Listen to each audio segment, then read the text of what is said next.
Kingdom Come Deliverance is a niche game, but Medieval Dynasty makes it look like GTA. They have a lot in common. You're a peasant, that's always great. They are brilliant but somewhat broken. Both games throw you in the deep end straight away. Kingdom Come does that by giving you control of a dork in a world filled with killers. Medieval Dynasty does it by not telling you how to play the game. Seriously, my brain worked harder here to build a pickaxe than it ever did in high school. But then again, I would be yelling in an empty room if it worked, would I?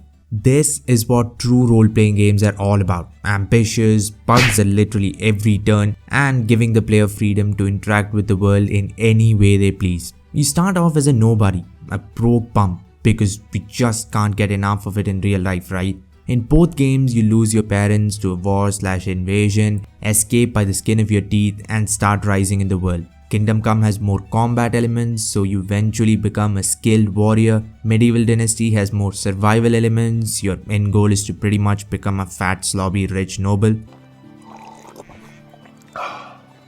The game clearly takes a lot of inspiration from Kingdom Come, but they are different. Kingdom Come was advertised as the most realistic medieval experience, but Medieval Dynasty destroys it in terms of actual realism.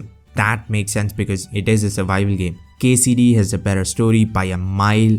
Yeah, it was nothing we haven't seen before, but it made me care, which is all that really matters. I loved Henry. He's like that drooling old mess of a dog around the corner that you just can't help but love. He's hopeless in almost every way, but by the end of the game, he's not. And the kind of progression in the game invests players in a way very few games can. Because it's not Henry that's getting better, it's you the player. Not some magical number over the character's head that suddenly makes him stop being a dot. What Medieval Dynasty has over Kingdom Come is something a lot of survival RPGs, MMOs have. It's the ability to get the player addicted. Increasing your reputation, building one more house, one more farm. In short, it'll keep you running like a hamster on a wheel. It does take a while to get into the game, learn all the mechanics, especially for someone like me with very little experience when it comes to these types of games. It's the type of game where you either spend 2 hours or 200. There's no in between. When it comes to RPG mechanics, it gets really interesting. Kingdom Come gives you choices, but almost everything takes you in the same direction because of a semi-traditional plot. MD on the other hand has absolutely no restrictions. Kingdom Come throws you into a river with different streams, but in the end you are going to end up at sea. Medieval Dynasty kicks you into the middle of the ocean. Where am I? Where the f am I going? Am I going to fall off the face of the earth? Who the f knows? Each conversation starts off the same, but you never know where the f it's going to end up. Unless it's a romantic conversation, in which case you know exactly where you're going to end up.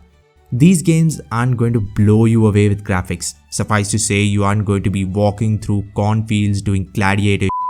Medieval Dynasty looks great and 2 frames later looks like a potato. This game is like that kid you can never figure out. Is he a genius or is he going to show up to school in a trench coat one day? Sometimes in darker areas the game looks average because the fantastic lighting isn't there to carry it. But when it is nice and bright, the game can look stunning. Whether it's the sun or torches, it does not matter. Kingdom Come is very toned down, which goes perfectly with the game's vibe. I mean, you can't get beat up by an old drunk in a game that looks like Ghost of Tsushima. In the same way, you can't have perfect, almost choreographed looking samurai sword fights in the big shit-ridden streets of Kingdom Come. Those shit-ridden streets of Bohemia are one of the reasons why I think KCD is better. It's brutally realistic. Gameplay is miles ahead, there's so much to do and so much to learn. The difficulty makes things even more satisfying when you do eventually win a fight instead of, being a heavy bag with eyes. The plot is fine, I enjoyed most of the characters in the game. Henry's the perfect kind of protagonist for this kind of game, an almost perfect game that has flaws, but it doesn't hurt the experience one bit. If you want to see Kingdom Come go against the most mainstream of mainstream games, click the video on screen and see how it fares against one of the greatest games in Red Dead Redemption 2. Subscribe if you like this one, many more similar videos will be up. Thanks for watching and have a great day wherever you are.